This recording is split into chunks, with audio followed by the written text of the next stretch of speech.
Right, we're here with Kieran and Brandon from the Sherlocks. I've got to follow personally, and Aters have followed in the last few years. We're here today in the Jolly Brewer, a local pub that the lads have got involved in. My sort of background, lads know that I was proper into music in the 90s and stuff, and there's a few young lads I know that go to gigs, buy clothes off us, and they keep talking to me about the Sherlocks a few years back. Got to listen to them, got into listening to you guys, saw you on Soccer AM. They dragged me down to a gig in Bedford, since been to Glasgow, got into the band on the back of that. First sort of question, lads, is what do you guys think the sort of highs and stuff over the last 12 months? Releasing his 4th record, strange to say that we've got 4 records out now, but yeah, released that in August. Did a lot of work leading up to that, like doing, I won't even like to think how many acoustic gigs. I had to get my head around this acoustic gig thing because I'm like, oh, I want to go and see the band play, but I've got to go and watch them play acoustic, which was fine, yeah. But I still then wanted to go and see you play because the first gig I ever saw you off was acoustic, and my background, I was into music, but I do like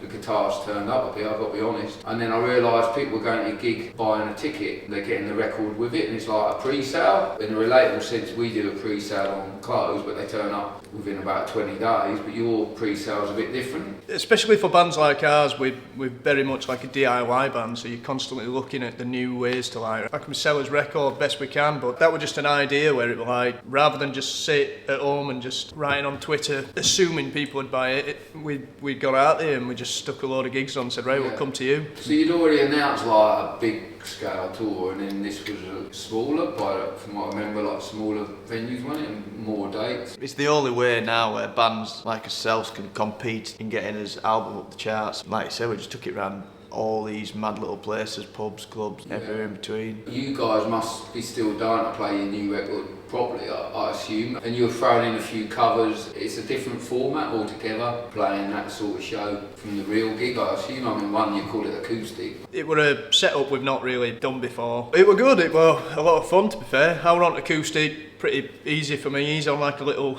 pad.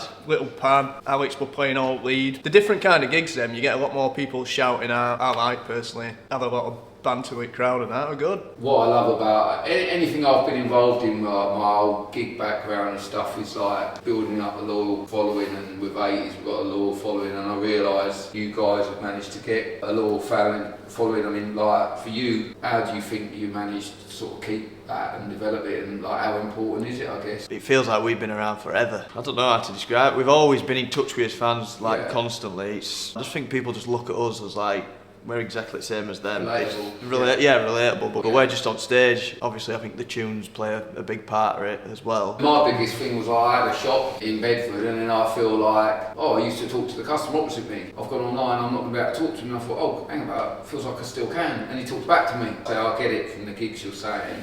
I'm at the little gig in Bedford, and the crowd are shouting more, and they want to hang around after the gig and meet you, where I can remember gigs where there was just no chance you were ever going to meet the band. That's it, I think things have changed a lot. The curtain's sort of been dropped now, where whenever it were back in 90s, or like you say, you had no chance of meeting band, it'd just be like bands on, bands off. Whereas these days it's more like band finish, and you wouldn't be surprised if you saw them outside, like we an acoustic, and like carrying it on. I can always remember the support band milling in the audience, and the headline band had no contact with the audience, because the support band would finish playing and be in the crowd. All the fans are going, I really enjoyed your set, and they got more out of it. It felt like back then. In Manchester Ritz we played, it was like 1,500, 1,600 we'd sold, and we still went to merch store through fans, and it were absolutely manic. On them smaller ones we always go to merch and stuff and meet everyone, because obviously they're as fans and that, but it gets to a certain level where you can't, just because it's chaos. You'd be there all night, but we do the same around Europe as well, because we're playing a lot smaller, couple of 100, 300,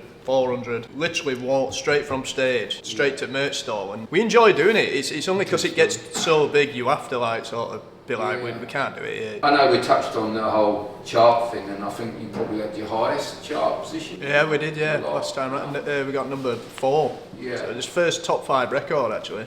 playing live and selling out shows and stuff like that. What is the bigger buzz for you guys? Well, the main two really is like studio, the live side, and I get torn. Like at minute we're working on a lot of new music, well basically towards his next album, and I'm just obsessed with that at minute. Like just love it being in studio. It's a good laugh. Festival season comes around and gigs start happening, then you think, oh, I miss that. I'll finish one thing, and if I ain't got something else, I'm feeling a bit down. Like there is a come down of something I've got high off of, you know what I mean? Yeah. Like you record, there must be a lull before you get to tour it. Is there not a little lull period sometimes? It depends how much you've been listening to it. You can finish a record and all and then just listen to it that much that it's no longer fresh. By the time you're supposed to be playing it and it's fresh to all these people, we probably did that on the second album. So what we started doing is just when we finish a record, pretty much box it off and just try not to Are you quite quick to get the first single out as well? You know, I mean, you do a batch of recording. When's your next record likely to drop? We are going to put another single out for Don Valley,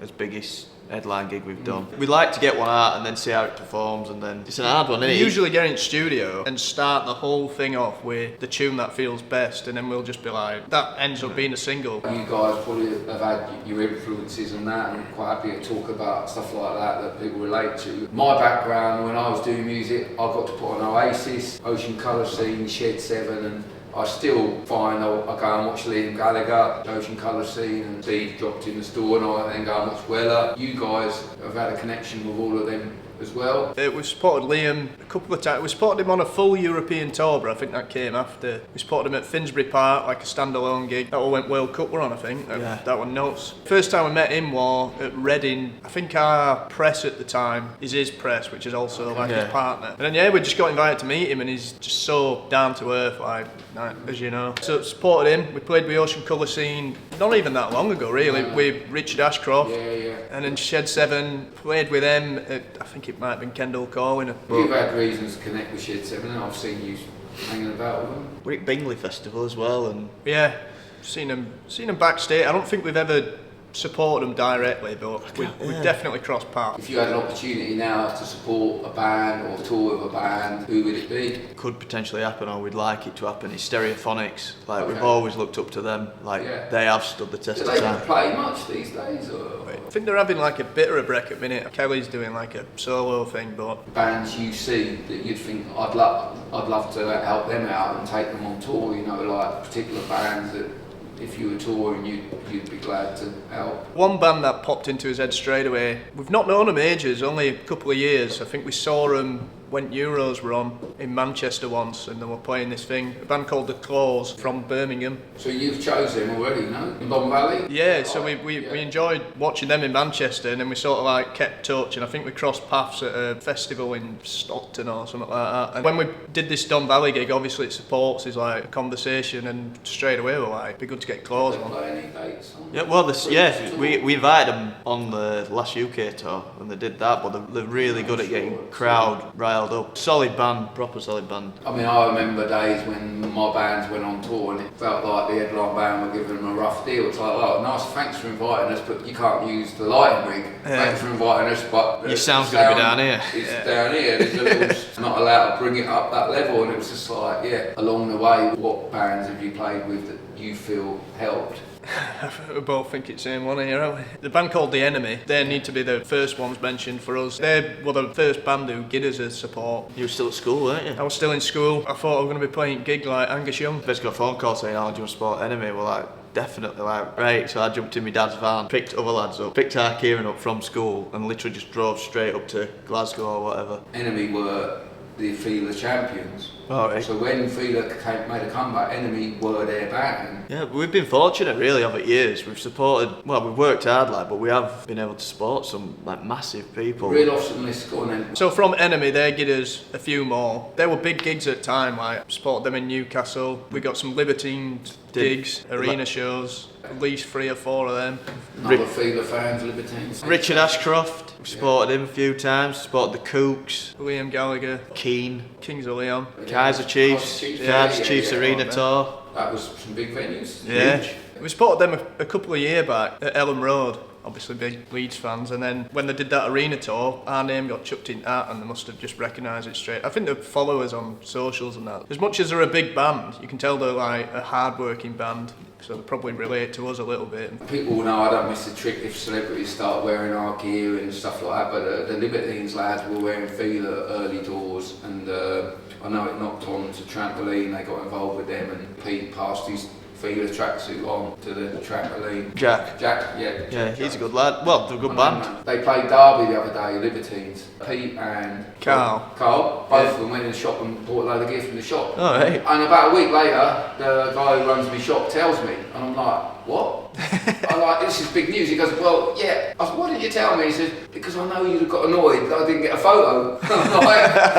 And then apparently the lads told the story how they bought from us quite regularly, yeah, and I think Gabici, Feel and stuff like that. So anyway, I'm conscious you're into lots of bands and whether your dad's had influence, because sometimes I'm hearing music and references to things that mean a lot to me, and I think, oh, how do you know them? You probably weren't even born, I guess, or something. But and I noticed in TikTok you guys were doing a few little covers and stuff. But I just wondered, like, in terms of respect of other music, if you could consider yourself in another band, what sort of band might it be, you know? The band that had the biggest impact, and we did cover it on TikTok actually, were the Libertines. Growing up, I was just obsessed with them. Favourite band, used to listen to them growing up through school, right up until sixth form, just Libertines all the time. So When I was growing up, I was like listening to a lot of like British indie rock. For some reason, I was like really against all American stuff, but I don't know why. Probably this one's for the fans. What can we expect from the next record? You talk about being young in a band and supporting people, like, what is the big difference going to the studio between album 1 and album 5, you know? it sort of happens naturally, but each person might have different things they'd like to tick off. For example, on the third album, we wanted to do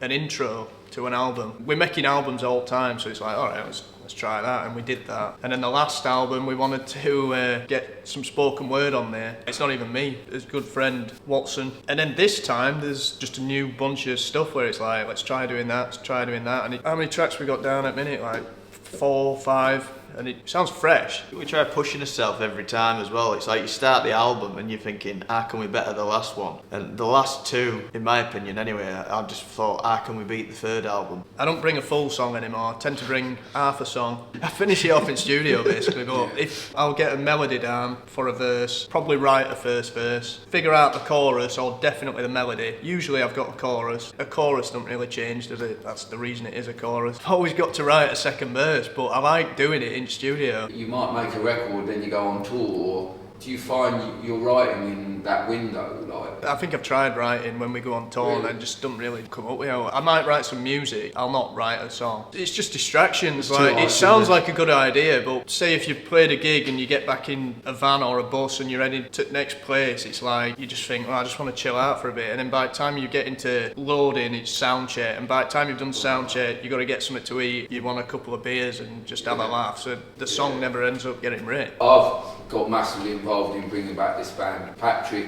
I used to wear Kevin Keegan boots and Southampton football kits and all that, and we launched this Cagoule. It just went nuts, and it was great that you were wearing some of the most iconic retro ones when it came out. And I went to see Gallagher at Liam, perhaps I should be calling him, at Nebworth. I was quite pleased that one of the most common things I saw was our Sergio Tacchini tracksuits and our Patrick Cagoules. I did see, when I come and watched you guys, lads wearing a fair chunk of our gear. Obviously you got an opportunity to do a football shirt and it seemed to do really well. Is that about right? We even nailed it, to be fair, yeah. We do get a lot of fans now. I'd say on the last couple of tours, I think when we first started, it was like Adidas. All those fans were wearing Adidas, bucket hats and that, and it shifted slightly over the last 4 or 5 years maybe. Yeah, we've noticed like a new bunch of fans anyway, like the next generation coming through, that started to make us feel old, but like they're all getting behind it as well. Like we find the retro thing's mad. It's like it's either 50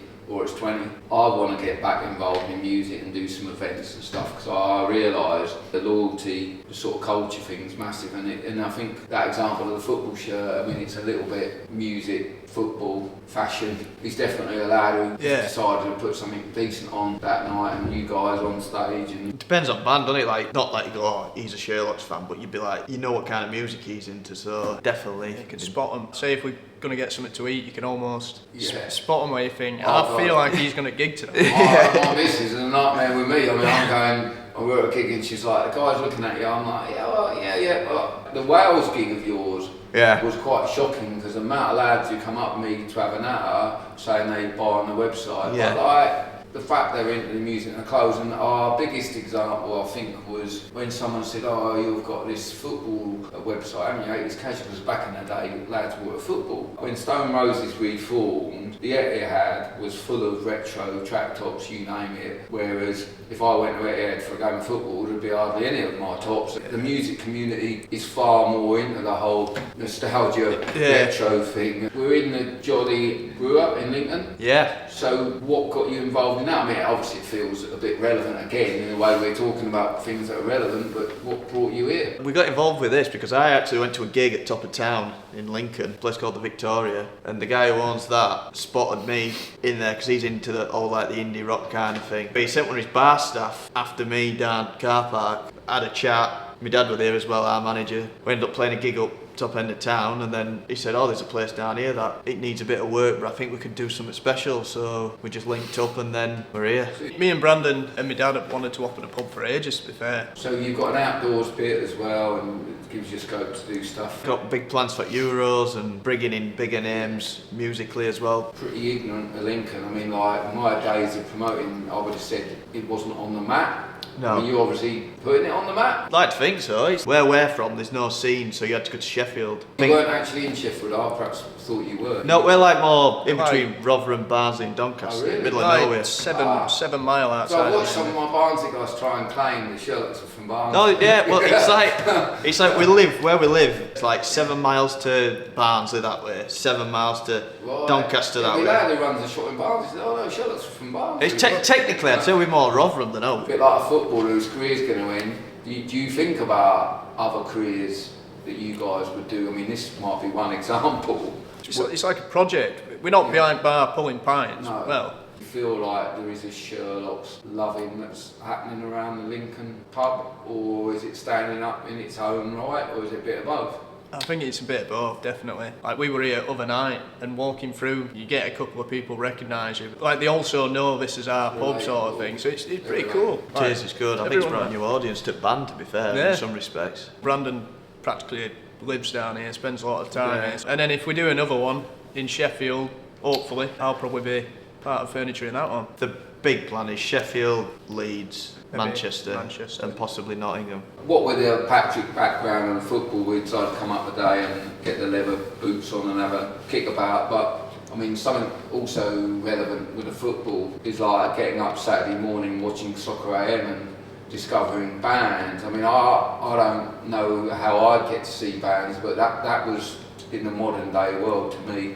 Soccer AM was somewhere where I first saw you guys. A bit gutting that shows like that are not on TV. Yeah, massively. Like you say, we used to get up and watch it. It used to be on for like 4 hours or something. It used to be on I ages. think you did, yeah. Tubes and Soccerette, Skill School. So yeah, so when we finally played it, it was just like, you can tick that one off. Well, we did it twice in the end. Yeah. Like, what is the TV opportunity really now? I think the only one we potentially could get on, which we aren't yet, is that Sunday brunch. That's what a lot of bands seem to be going on now to showcase, but I think the Soccer AM one will definitely more suited. What happened with radio? Do they now something set a camera up in the radio? As you said, or something sing bits and bobs like that you could be on the radio, can't you? And they might put a camera in. Yeah, we have done stuff like that. Like sessions. We did that in Yeah. Nottingham. We've done it in Sheffield. I think they usually pre-record it and then upload it to their thing. That's what we did in Nottingham. Do you feel like you have got champion supporters, like radio shows and stuff like that? Yeah, Generally? 100%. There's a lot of people that's been supporting us for years. Steve Lamack,